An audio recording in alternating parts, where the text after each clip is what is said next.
Hello and welcome to The Understudy, the channel that teaches you everything about musical theater. My name is Philippa and today I will read from Broadway musicals, The 101 Greatest Shows of All Time by Ken Bloom and Frank Blasnick. To get the full version of the book, I recommend getting the physical copy as images and certain inserts from the book won't be displayed here. I do not own this material, I'm just reading from a place of entertainment and education, and I will not edit these audio recordings as I go, so you will get the unabridged version. Today we will go through Section M.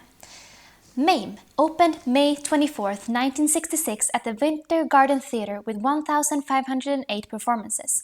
Produced by Friar Karen Harris Inc., book by Jerome Lawrence and Robert E. Lee based on their play and the novel by Patrick Dennis. Music and lyrics by Jerry Herman. Musical director Donald Pippin. Vocal arrangements by Donald Pippin. Music orchestrated by Philip J. Lang. Dance arrangements by Roger Adams. Directed by Gene Sachs. Choreographed by Anna White. Scenic design by William and Jean Eckert. Costume design by Robert McIntosh and lighting design by Thera Musser. Synopsis. Mame Dennis finds herself in a ward with her 10-year-old nephew Patrick. She raises him in the only manner she knows, living life to its utmost. When the Great Depression hits, Mame struggles to find work to keep her household together. After she meets, marries, and loses a wealthy Southern gentleman, Mame must learn to let go and the only other man in her life, the now-grown Patrick. After a close call with the Connecticut snob, Patrick finds true love. They soon have their own son, whom Mame will mold in the same way she did Patrick, her boy with a bulge. Bugle. Cast: Mame Dennis, Angela Lansbury, Vera Charles, Beatrice Arthur, Agnes Gooch, Jane Connell, Ido, Sab Shimano, Patrick Dennis, age 10, Frankie Michaels, Dwight Babcock, William L. Waterman, Mr. Upson, John C. Becker, Begard Burnside, Charles Braswell, Pegeen Ryan, Diane Coop, Mrs. Upson, Johanna Douglas, Sally Cato, Margaret Hall, Mother Burnside, Charlotte Jones, Patrick Dennis, age 1929, Jerry Lanning, Peter Dennis, Michael Maitland, Gloria Upson, Diana Walker. You can look at the career of Jerry Herman in two ways. Either he had the misfortune of being born too late at the tail end of the golden years of the American musical, or he had the luck to come on the scene just before the American musical began its long slide into irrelevance. In the 1920s, composers might have as many as 5 shows produced on Broadway in one season. Even in the 1960s, composers like Herman, Charles Strauss, and Cy Coleman premiered new shows every other season. But by the 1970s and 80s, productions of new musical had practically ground to a halt, and the emergence of rock-style musicals and British imports further lessened the number of original musicals by the great masters of the form. Mame came right at the last scrap of a century-long tradition. There was still a solid professional pool of talent upon which to draw, and due to the immense success of Hello Dolly and the reputation of producers Robert Fryer, Lawrence Carr, and Joseph Harris, Mame had its pick of the best musical theater talents. The actresses available for the title role included such veterans as Cale Ballard, Nanette Fabray, Dolores Gray, and Liza Kirk, but the role, as everyone knows, ended up going to the magical Angela Lansbury, who had previously appeared in only one musical, the 9-performance Sondheim flop Anyone Can Whistle. Once Lansbury relinquished the role, there was still plenty of fine actresses to play it on Broadway and the road, including, in no particular order, Celeste Holm, Ann Miller, Janice Page, Jane Blair, Ginger Rogers, Jane Morgan, and even Susan Hayward in the Las Vegas production. If a first-class production were to be cast now, one would be hard-pressed to think of an actress with the stage smarts, glamour, and stage quality of any of the above-named performers. The success of Mame was due only in part to the magic of the lead ladies, for it was smart, sophisticated, and energetic production in which all the elements gelled into a unified whole. However, as brilliant as players and production staff were, the success of Mame was primarily due to 3 men: Jerome Lawrence, Robert E. Lee, both whom authored the libretto and the original play, and Jerry Herman, the composer and lyricist. In Hello Dolly, the Waiter's Gallop, and the title song certainly thrill, but it is ribbons down my back, and it only takes a moment that gives the show its heart. Likewise, with Mame may be best remembered as a splashy glitzy Broadway extravaganza with its jubilant title song. Effervescent it's today and joyful, we need a little Christmas. The small, intimate moments are what anchors its standing as one of the greatest Broadway musicals. My Best Girl and If You Walked Into My Life are what really matter to an audience. And once you've won the audience's heart, you're home free. Looking at our list of the 101 greatest musicals, the one element that they all share is heart, and of them, Mame is the most touching of all. Angela Lansbury. Angela Lansbury, a brilliant motion picture character actress, surprised most New York critics when she revealed a theretofore untapped flair for musical comedy, clowning as the zany yet evil mayoress Cora Hooper in Stephen Sondheim's and Arthur Lawrence's Anyone Can Whistle. Despite its quick failure, she was composer Jerry Herman's first show to play Mame Dennis, and Mame's smash success and her uncanny mix of fine dramatic acting and knockout singing and dancing catapulted her into the highest stratosphere of Broadway stardom, winning her first Tony. Her follow-up show, reuniting many of the Mame team, was Dear World, which, a second Tony Award notwithstanding, was a distinct letdown to audiences expecting more of the same Mame. Her show, Pretty Belle, was an out-and-out disaster, closing in Boston. After a self-imposed hiatus, she returned first to the West End, then to Broadway in the riveting revival of Gypsy in 1974, with a most harrowing Rose's turn. Her least known musical performance was a 3-week replacement Anna in the 1977 revival of The King and I. Her dizzying, mad, comic, poignant turn as Mrs. Lovett in Sondheim's Sweeney Todd assured her place as one of the greatest actresses in musical history. Anna White. Anna White got a choreographic start recreating Michael Kidd's dances for the City Center revivals of Phineas Rainbow and Guys and Dolls. Her greatest success came from staging dances for period shows, including the turn-of-the-century cakewalks and polkas of The Music Man, Take Me Along, and Half Is Sixpence. Her tangos, Lindy Hops, and jitterbugs of Mame, and her stately stage pictures and gavottes in 1776. Her track record in shows set in present day were less than stellar. Whoop Up, Let It Ride, I Had a Ball, and Ilya Darling were all failures, despite White's always classy work. In addition, she had unfortunate luck in the 1970s, aside from her witty, low-key musical staging in the hit I Love My Life, with such credits as 70 Girls 70, Good Times Charlie, and Working. One of the most underrated of the great choreographers, Anna White's work always reflected character, advanced the plot, and disabled abundant invention. Comparisons of her work on the original production with that of recent revivals show exactly how brilliant Anna White can be. Backstage. Judy Garland begged to be considered to replace Angela Lansbury on Mame on Broadway, but the producers were unwilling to risk their investment on an erratic genius. Mame is one of the rare examples of a show that opened with one song in Philadelphia, That's How Young I Feel, then replaced in Boston with Do You Call That Living, but went back to the original song in New York. Man of La Mancha opened November 22, 1965 at the Washington Square Theater with 2,328 performances. Produced by Albert W. Sheldon and Hal James. Book by Dale Wasserman. Music by Mitch Lee, lyrics by Joe Darian, musical directors R. Bennett Betinsky and Neil Warner, dance arrangements by Neil Warner, music arranged by Music Makers Inc., musical staging by Albert Marr, directed by Albert Marr, choreographed by Jack Cole, scening and lighting design by Howard Bay, costume design by Howard Bay and Patton Campbell. Synopsis. Novelist Miguel de Cervantes and his servant have been arrested by the Spanish Inquisition. Thrown into a communal cell surrounded by whores and thieves, Cervantes tells his fellow inmates the story of Don Quixote de la Mancha, a dreamer who may be mad, at least in the view of his relatives. Cervantes takes the part of Quixote, who meets the downtrodden wench Aldonza.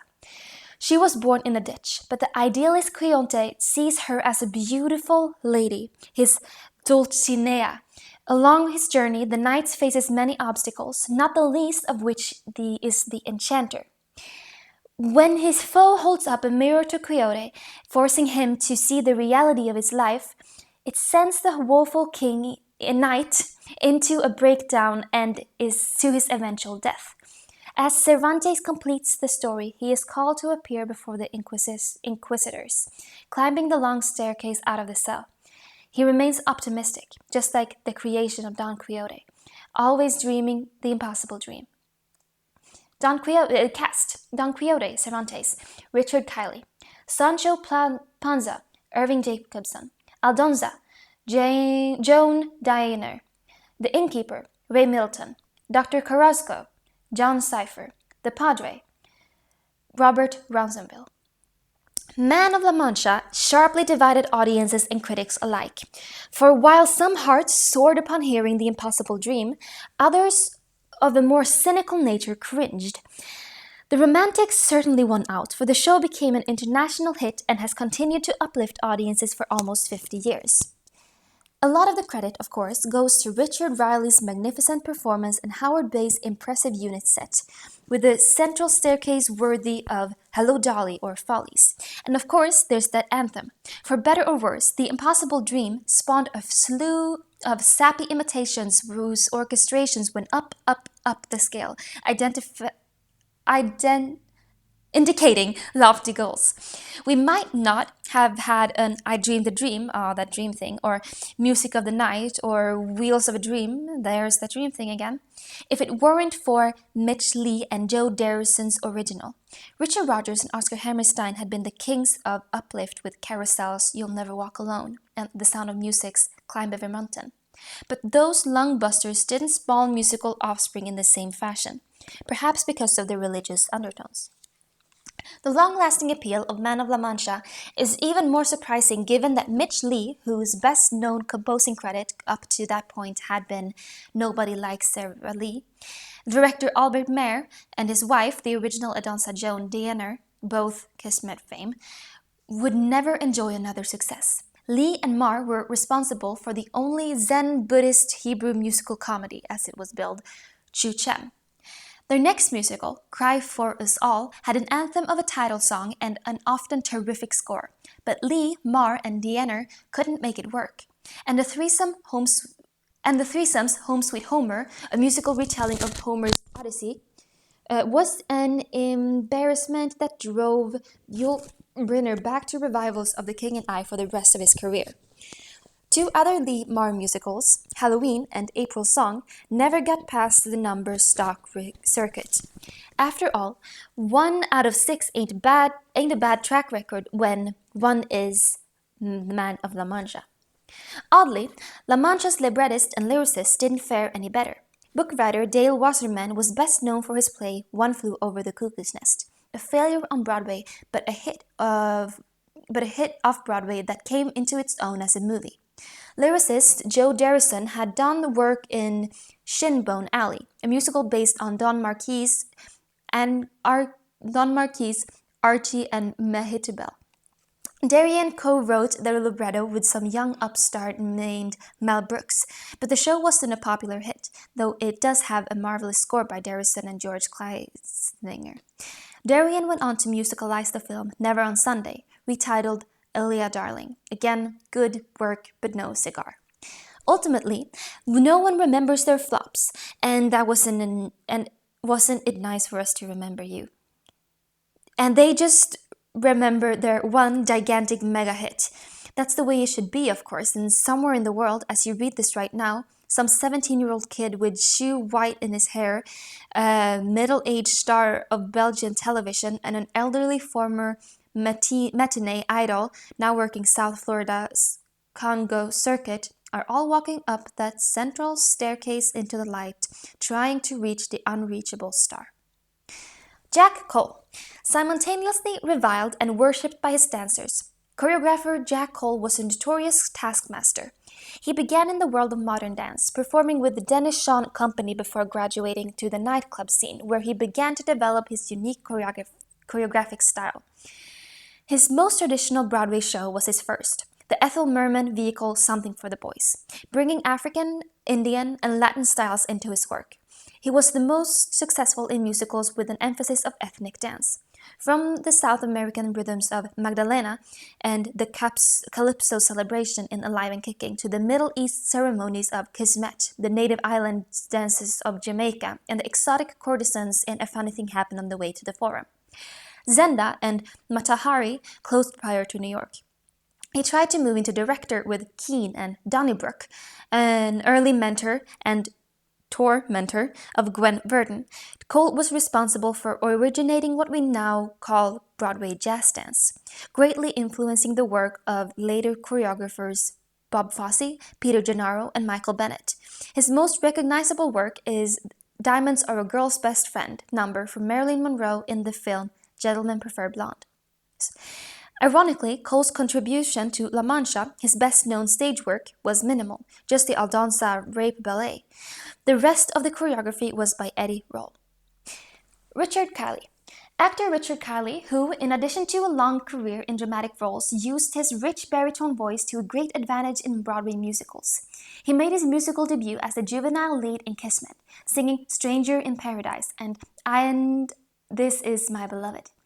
He won his first Tony Award opposite Gwen Verdon in Redhead and was almost continually employed through the 1960s as the romantic lead of No Strings and the Buddy Hackett vehicle I Had a Ball. And in the Buddy Hackett vehicle I Had a Ball. Kiley's career took an unexpected turn and he became a character actor of the highest order with his performance of Don Quixote in Man of La Mancha, inspiring lounge singers on 7 continents with The Impossible Dream. His biggest flop was his first post-La Mancha outing, the short-lived musical version of Caesar and Cleopatra titled Her First Roman, co-starring Leslie Uggams. Like Cyril Mossel, Carol Channing, and Yul Brynner, the lack of worthy new projects in the 1970s led Kiley to reprise La Mancha twice, first at the Lincoln Center, then back on Broadway at the Palace. Twice slated for a return to Broadway in the 1980s, first as Scrooge in the Michael Legrand and Sheldon Harnick's A Christmas Carol, and then in the revival of South Pacific. Neither came in. Backstage. Michael Redgrave was the original choice to play Don Quixote. Poets, librettists, and partners W.H. Auden and Chester Coleman were set to write the lyrics. The Merry Widow opened October 21st, 1907 at the New Amsterdam Theatre with 416 performances. Produced by Henry W. Savage, music by Franz Lehár, a book by Basil Hood, original book De lustige Witwe by Victor Leon and Leo Stein after La Attache d'Ambassade by Henri Mailhac. English lyrics by Adrian Ross. Musical director Louis F. Gottschalk. Orchestra under the direction of Louis F. Gottschalk. Staged by George Marion, settings by Alter Burridge, costumes by Percy Anderson, Madame Merherman, and Madame Zimmerman. Synopsis. The ambassador of Varsovia is on a mission to raise money for his country's depleted treasury. He decides that a marriage between Prince Danilo and the Merry Widow Sonia Sadoya would enrich the country's coffers. Indeed, Danilo was once in love with a wealthy widow, but is now concerned that he would be viewed as a fortune hunter, marrying her for his country's greater good rather than for love. Of course, that is exactly the plan set forth by Baron Popov, the ambassador. The widow throws a ball in her Paris home and convinces Danilo that she is broke, in addition to using her womanly wiles to make him jealous of another suitor. He falls for the bait and proposes. Cast: Popov, R.E. Graham. Natalie, Louis Ewell. Prince Danilo, Donald Bryan. Sonia, Ethel Jackson. Camille de Jolidan, William C. Wheaton. Die lustige Witwe was the first presented in Vienna in 1905, and its staggering success led to an English adaptation by Basil Hood, which premiered at Daly's Theatre in London in June 1907, with composer Franz Lehár himself conducting the opening night. When The Merry Widow premiered on Broadway, it caused a similar sensation, influencing European operettas as well as fashion on both sides of the Atlantic. Women all over the world were soon seen sporting Merry Widow hats and gowns, along with their unseen Merry Widow corsets. Hit shows of the time were burlesqued, and The Merry Widow proved no exception. Lulu Glaser starred in The Merry Widow Burlesque 1908, under the auspices of Joe Weber of Weber and Fields fame. Germany had its own burlesque, Der lustige Witwer, with music by future Hollywood film scorer Max Steiner. While Vienna had a fake sequel titled Der lustige Witwer Svete Ehe, and Philadelphia saw The Merry Widow Remarried, there were also parodies in Hungary, Visago Ogvesi, and more than a dozen in Paris. His Honor of the Mayor featured the song I Wish I Could Find the Man Who Wrote the Merry Widow Waltz. These parodies spoke to the worldwide success of a show that has continued to entertain audiences for almost 100 years. Franz Lehár. One of the traditions from which the American musical descended was the American operetta. Franz Lehár was the preeminent Viennese composer, with a string of successful shows beginning in 1902, with Wiener Frauen continuing through the 1934 production of Guidetta. He concluded his career writing film scores. Lehár made an auspicious Broadway debut with the famed production The Merry Widow. Lehár's music was a constant presence on Broadway, with such shows as The Count of Luxembourg, 1912, Eva, 1912, The Man with Three Wives, 1913, Maids of Athens, 1914, Alone at Last, 1915, and The Stargazer, 1917.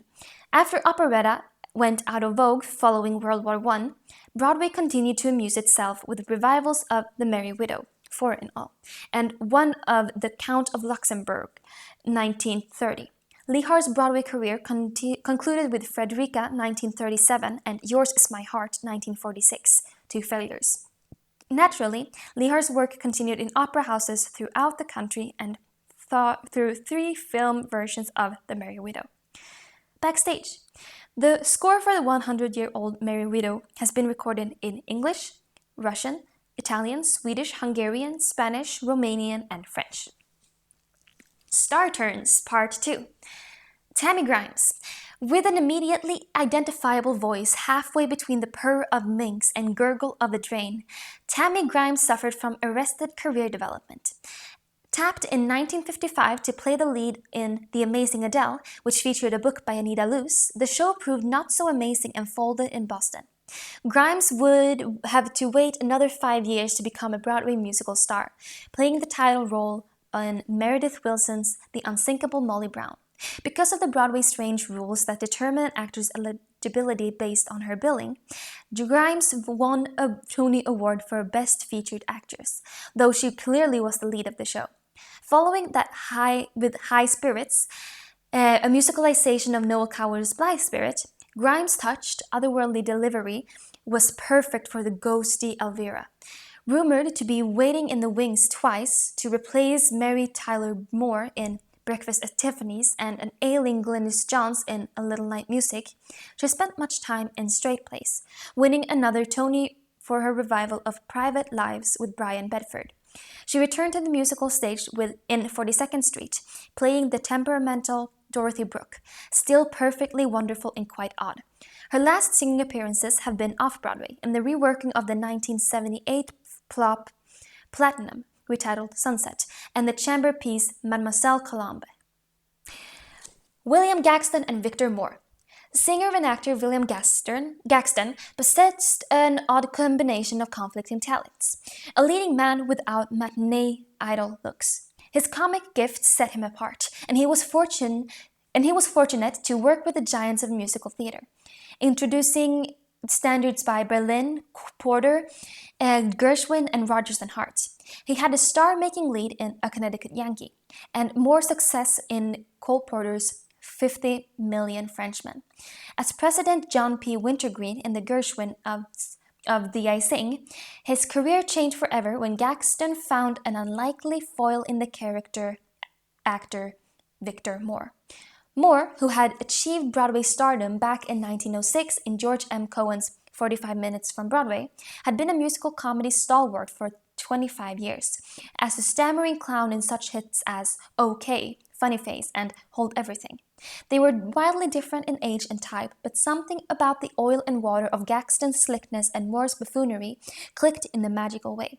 They became partners in a comic crime through a total of 7 Broadway musicals, including Of Thee I Sing, sequel, Let 'Em Eat Cake, Anything Goes, Leave It to Me, aided and abetted by Sophie Tucker, and Louisiana Purchase. After 2 flops, both with Moore, Hollywood Pinafore, and Nellie Bly, Gaxton retired, realizing that with the rise of Rodgers and Hammerstein's former musical play, his presence was viewed as distinctly old school.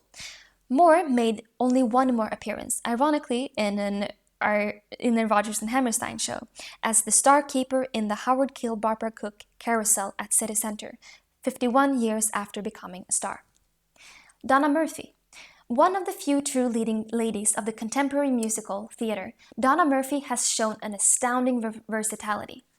After a Broadway debut fresh out of college as one of the alter egos in They're Playing Our Song, Murphy took an ensemble part in The Mystery of Edwin Drood, eventually replacing Betty Buckley in the title role and paralyzing audiences with her comic expertise. After off-Broadway jobs in such shows as Birds of Paradise, Song of Singapore, and Privates on Parade, she got her star-making opportunity as the tragic Fosca in Stephen Sondheim's Passion. Following that triumph with the second Tony Award for her re-evaluation of Anna Leonovan's in 1996 revival of The King and I, co-starring Lou Diamond Phillips, she spent time in California before returning to Broadway in the revival of Wonderful Town, recreating the role she received accolades for in the 2002 City Center Encore's version. Though she remains determined to make a name for herself in film and television, New York audiences await her return in a new musical written especially for her unique talents. Leslie Uggams.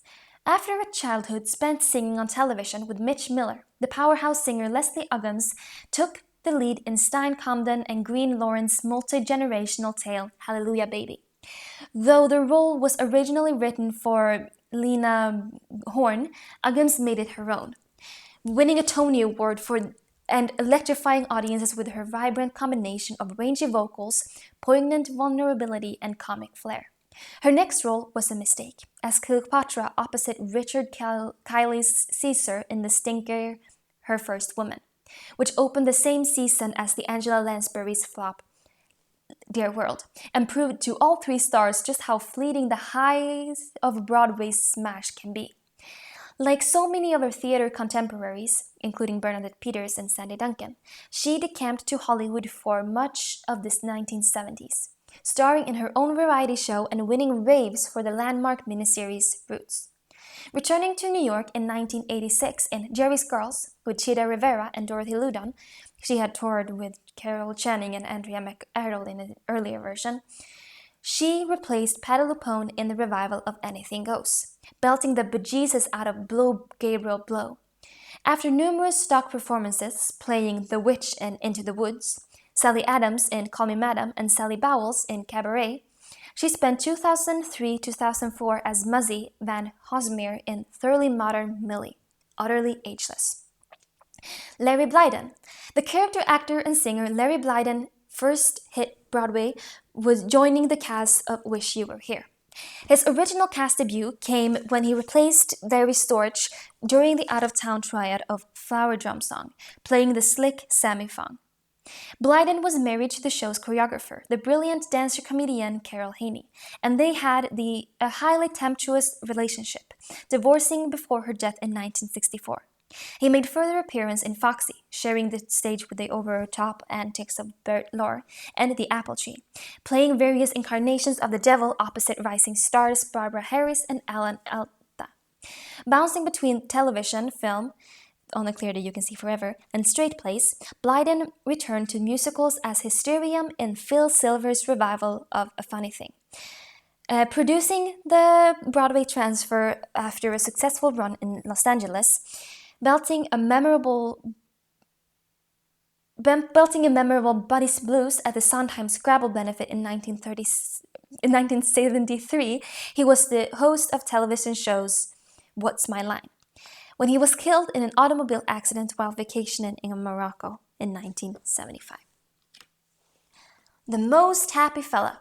Opened May 3rd, 1956 at the Imperial Theatre with 676 performances. Produced by Kevin Bloomgarden and Lynn Loesser. Book, music, and lyrics by Frank Loesser. Based on They Knew What They Wanted by Sidney Coward. Music orchestrated by Tom Walker.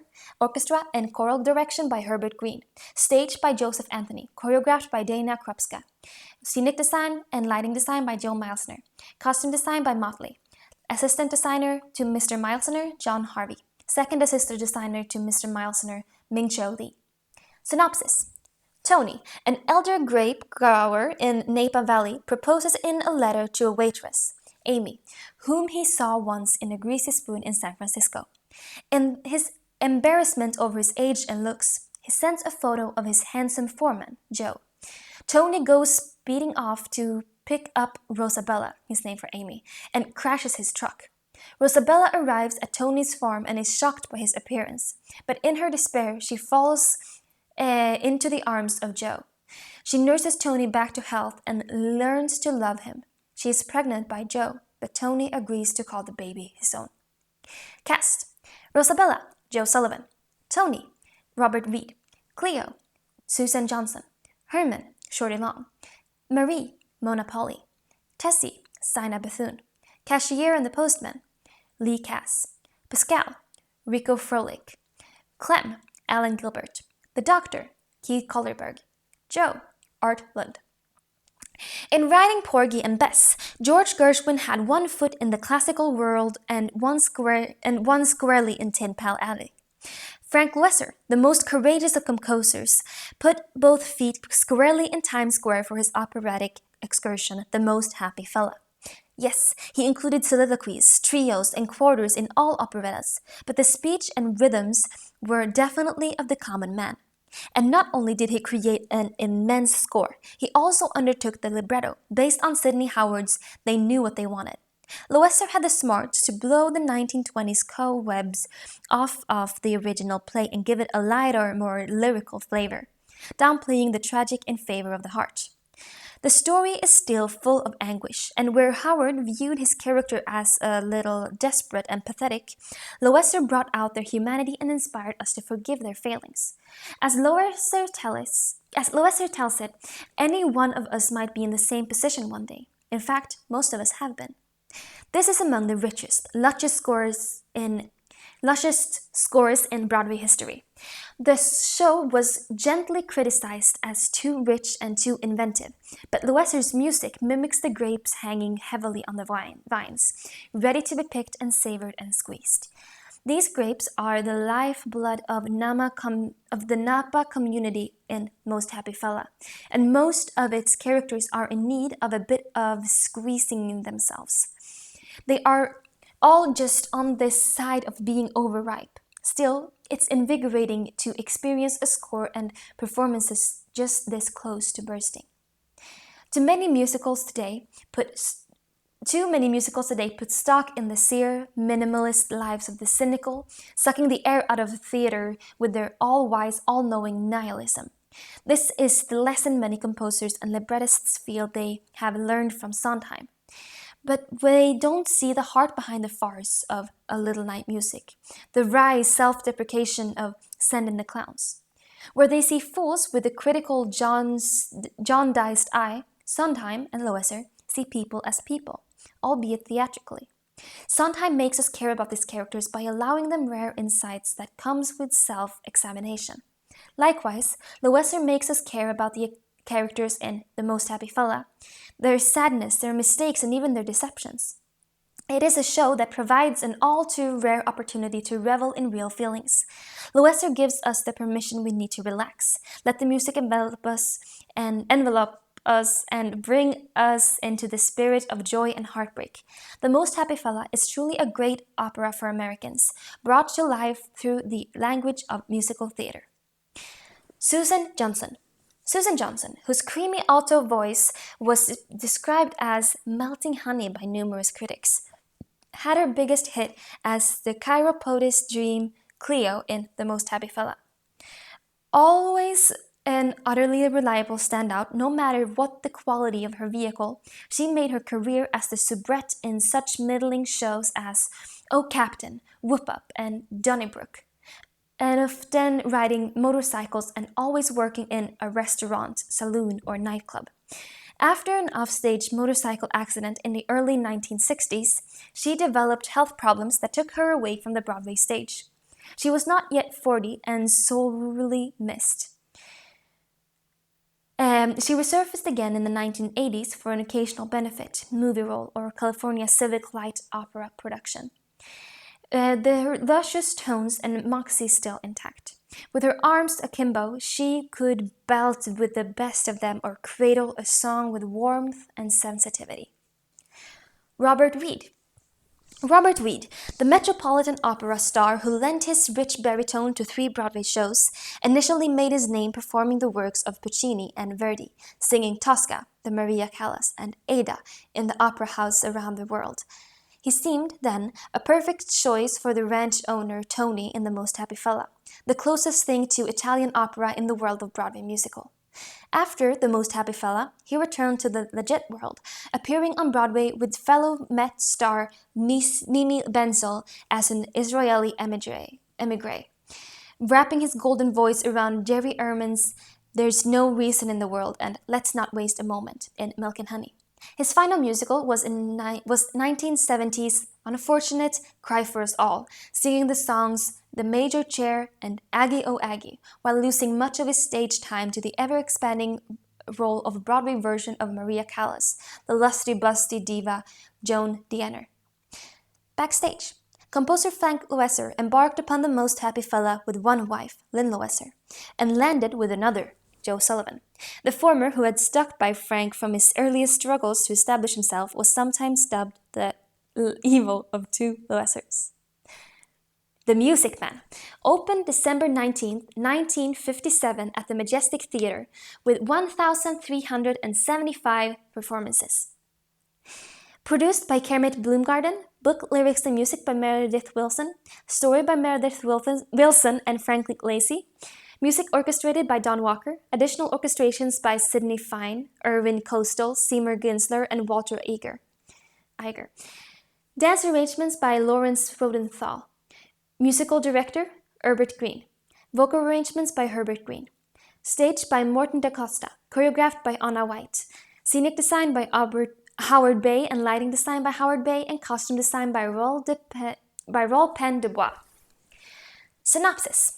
Traveling salesman Harold Hill comes to River City, Iowa, selling band uniforms and instruments under the pretext of teaching the local children to play said instruments. Hill knows nothing about music, but touts the Think system and plans to blow town as soon as the uniform and instruments are paid for. But he meets up with the town librarian, Marian, and sees a challenge in her uptight demeanor. Although he does win over Marian, it is she who has changed Hill, domesticated him, as it were. And by the final curtain, just as the torch-bearing townspeople track down Hill for a dose of tar and feathers, the River City youngsters march down Main Street in their uniforms, playing, in the minds of their proud parents, just as if they were led by the great John Philip Sousa himself. Cast: Charlie Cowell, Paul Reed; Harold Hill, Robert Preston; Mayor Shin, David Burns; the Buffalo Bills, Alshea, Wayne Ward, Vern Reed, Bill Spangenberg; the Marcellus Washburn, Iggy Wolfington; Thomas Gillis,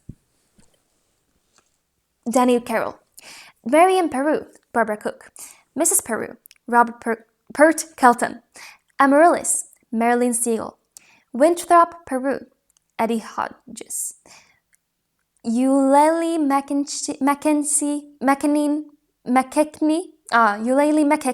Shin, Helen Raymond; Sunita Shin, Dusty Worrell. The road to Broadway is often rough, and one hopes that those shows that take a long time gestating are worth the effort. That was certainly the case for The Music Man. Composer-author Meredith Wilson became interested in celebrating the Iowa of his youth in an all-American musical comedy. And after writing, and rewriting, he finally showed a rough draft of a few songs to Cy Fair and Ernest Martin, reigning producers of the day. They were enthusiastic about the project and went to CBS, who was interested in presenting the musical as a 2-hour television special. But when the network wanted input in the casting process, Fair and Martin backed out. Jess Lasky, Hollywood producer at MGM, wanted to buy the material for a movie musical, pairing it with a documentary titled The Big Brass Band. As you may have guessed, that project never materialized either. Daunted, Fewer and Martin dropped their options on the project. Then, movie producer Sol Siegel, still seeing potential in the star role of the swindler Harold Hill, offered the role to Bing Crosby. "No dice," replied Der Bingle. Subsequently, Ray Bolger heard it and all loved it, but was tied up with television for the following year. Frustrated, Wilson enjoined Franklin Lacey to come on board and help trim, simplify, and focus the piece. During this cut-and-paste period, Wilson was ready to excise a long piece of dialogue concerning the problems facing River City parents. When he reread it, he discovered it sounded almost like a lyric, even though there were no rhymes, and he composed music to accompany the dialogue. Turning an almost cut sequence into a show-stopping song, "Ya Got Trouble." Somehow, the exciting birth of that number gave Wilson and Lacey the hope they needed to continue.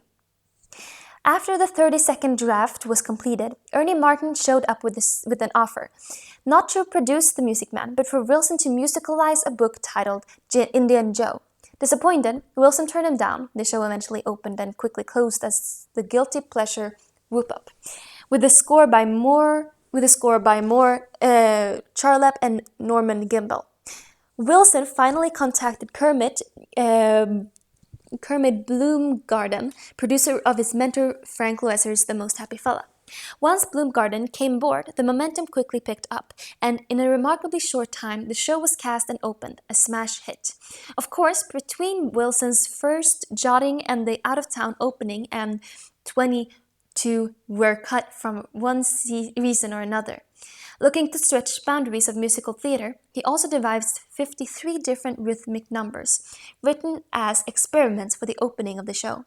The Salesmen spoke in Rock Island, My White Knight, which is nearly an aria, and the aforementioned Ya Got Trouble have few, if any, rhymes. This overnight success took a long time to come to fruition, and a rich embodiment of the memories and history of that Meredith Wilson carried in his mind and heart. That's an important lesson for all musical comedy writers. Don't try to write the sure thing. Write what you feel passionate about. Having little talent couldn't hurt either. Meredith Wilson.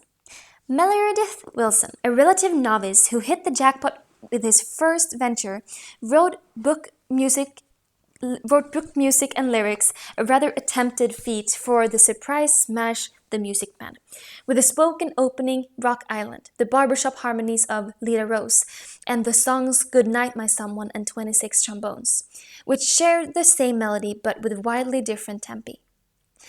Wilson flew in the face of Broadway music tradition of the 1950s. Inspired by his mentor Frank Loesser, another renegade as far as song form, he gambled and won big, overshadowing competition as fierce as West Side Story in the 1957-58 season, and spawning countless other productions, as well as a movie version that faithfully captures the seminal Harold Hill of Robert Preston. Not unlike Oliver composer Lionel Bart, Wilson never remotely approached Music Man's success. Where each of his successive shows yielded diminishing returns, with the scores for The Unsinkable Bobby Brown, Half Boy and Just Barely Afloat, Here's Love, Treading Water, and 1491, going down for the third time, on a decided downward trajectory of quality.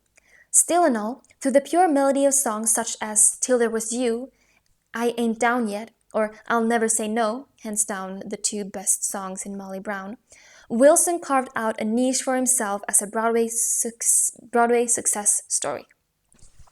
Robert Preston. It's an old thing when an actor, in his first foray in a genre, puts such an unmistakable stamp on a role that everyone who attempts to follow his strutting footsteps can't keep up the pace. Indeed, Robert Preston, the one and only Music Man, made it look deceptively easy. Like Rosalind Russell and Angela Lansbury, he came to the Broadway musical after a long career in motion pictures. And, interestingly, all three performers were utterly liberated by the experience, seeming more alive, more human, and more, well, fun than they'd ever been allowed to be in the less immediate world of film. Considering his resounding success at Harold Hill, Preston's remaining 5 Broadway musicals has spotty track records at best. His follow-up to The Music Man, We Take Town, closed on the road, and while Ben Franklin in Paris was a personal triumph, it was only a modest success.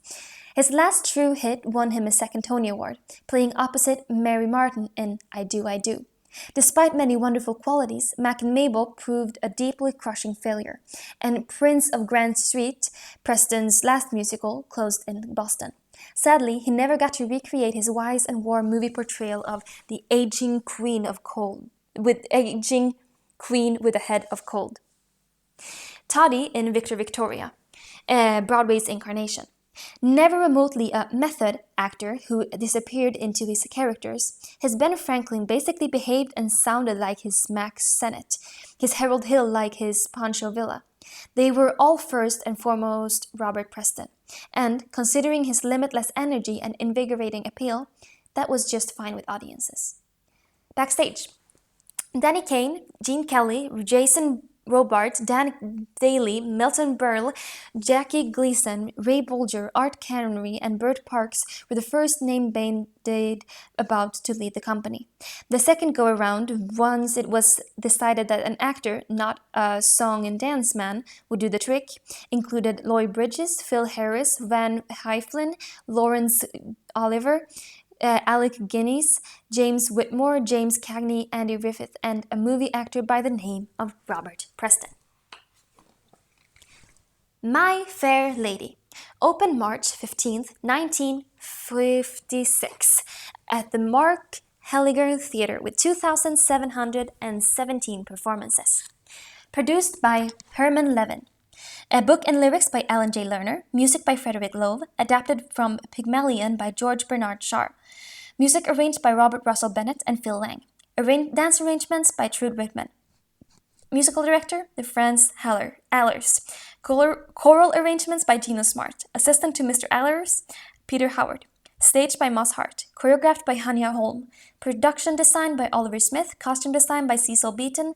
And lighting design by Feeder. Synopsis.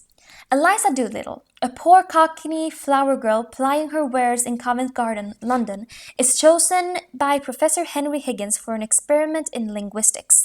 Higgins bets his friend Coroner Pickering that he can turn Eliza into a proper lady and, in fact, pass her off as a princess. Eliza moves in with Higgins and undergoes a rigorous and impersonal training. After a false start at the Ascot races, Eliza passes the test at the embassy ball with flying colors, and Higgins, a confirmed bachelor, finds that he's grown strangely accustomed to Eliza being around the house. Cast: Eliza, Julie Andrews, Henry Higgins, Rex Harrison, Coroner Pickering, Robert Coote, Alfred P. Doolittle, Stanley Holloway. Mrs. Higgins, Kathleen Nesbitt, Mrs. Pierce, Philippa Bevans, Sultan Karparthy, Christopher Hewitt, Freddie Ainsford Hill, John Michael King. Ask a musical theater aficionado what the best musical of all time is, and 4 shows surface again and again. Follies, Gypsy, Fiddler on the Roof, and My Fair Lady. They are all undoubtedly great, and each has its particular strengths. Follies is a multi-leveled tribute to show business, past as well as an examination of its characters' psyches. Gypsy is a seamless blend of song and story building to the psychological explosion of Rose's Turn. Fiddler is an unabashedly emotional work celebrating the indomitable human spirit and the delicate balance between honoring one's tradition and growing with society. My Fair Lady is a traditional music done in the greatest taste and with utmost technique. The musical captures the sophistication, wit, and intellect of George Bernard Shaw Pygmalion.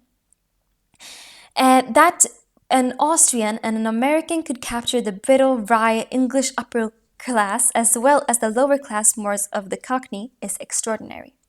But the road to production of My Fair Lady wasn't an easy one. Producer Gabriel Pascal had, remarkably, obtained the motion picture's right to Shaw's plays. He contacted several composers and lyricists about turning Pygmalion into a musical, but every one found himself stymied in the past itself by the play itself. Many felt the source material was so strong to begin with that it didn't need music to embellish or extend the story. It was a drawing room comedy and didn't fit into the Richard Rodgers and Oscar Hammerstein formula, a central couple in love and a secondary, usually comic couple. Not only was there a secondary love story, there wasn't a primary love story. For Professor Higgins and Eliza Doolittle are neither profoundly nor overtly in love. Rodgers and Hammerstein themselves worked on the project for over a year before declaring the play impossible for musicalization. Pascal approached countless others, even Sam Koslov, the composer of Cocktails for Two, before Alan J. Lerner and Frederick Loeb accepted the assignment. After working together on the piece, they reached the same conclusion as Rodgers and Hammerstein and went their separate ways. Loeb to collaborate with Harold Rome and Lerner to team with Burton Lane on Lil Abner. But neither of those collaborations worked out, so Lowe and Lerner made a second attempt to tackle Pygmalion. Slowly, it dawned on the team that the play's strength had nothing to do with formula musical comedy. They mustn't try to squeeze it into that box. Instead, they decided to simply musicalize the play on its own terms. Having unlocked the play's inner heart, they encountered another obstacle. In the intervening years, Gabriel Pascal had the unfortunate luck of dying, and his estate was in litigation, being challenged by both wife and mistress. So Lerner and Loeb, along with their producer Herman Levin, broke the most basic rule of writing of Broadway. Never, under any circumstances, work on a show for which you have not obtained the rights. Luckily, the team ignored this inconvenience and set about writing the songs and libretto, even casting the leads. When it did come time to acquire the rights, it emerged that Chase Bank, the executor of Pascal's estate, had deemed itself incapable of making an artistic decision, a miracle that has never been repeated. Everyone today seems to see themselves as arbiters of taste, from lawyers to steamfitters and most egregiously distant relatives of deceased artists. After Chase hired the agent Harold Freeman to make the decision, Lerner and Loeb set up a meeting with him and accomplished two things. They hired Freeman as their own agent, then they asked for the rights to the play. The rights were granted. On to London to obtain the legal blessings of Shaw Estate, only there was no real Shaw Estate and the great writer's will was impossibly oblique. Undeterred, the two merry partners soldiered on and left Loudon having achieved 3 coups. Rex Harrison as star, Cecil Beaton committed to designing the costumes and the rights to the play. Because of oddities in Shaw's will, authors decided to approach the NBC and CBS television networks to back the production. NBC showed no interest, but Goddard Lieberson, a vice president of Columbia Records with Herman Levin's aid, convinced William Paley, the president of Columbia, to bankroll the entire project. And so it only remained for Lerner and Lowe to finish writing the work, which they famously did. Al Hirschfeld, artist extraordinaire, captured nearly 70 years of Broadway history with his witty caricatures. His drawing of George Bernard Shaw, Rex Harrison, and Julie Andrews became inextricably linked with the smash hit My Fair Lady, which adapted from an earlier caricature for Arms of the Man. And his uncanny ability to capture the larger-than-life personalities of stars such as Carol Channing, Zero Mostel, and Ethel Merman made him premier caricaturist of the 20th century. Finding the Ninas, in honor of his beloved daughter, hidden in his drawings became an obsession for readers of the New York Times. They were so deftly concealed that the US Army used his artwork to train bombing pilots to recognize targets and aid in the study of camouflage techniques. The flair of his drawings went so perfectly hand in hand with the energy, movement, and emotions of musical theater that an overview of its important contributors would be incomplete without debt of gratitude to one of its keenest observers. In 2003, the Martin Beck Theater was renamed the Al Hirschfeld Theater. Julie Andrews, a great star of the musical theater whose temporary vacation from the rigors of 8 shows a week lasted over 30 years, made her debut in the Broadway version of an English hit. Described by Andrews herself as a piece of lace, the boyfriend provided her with a prime opportunity for stardom.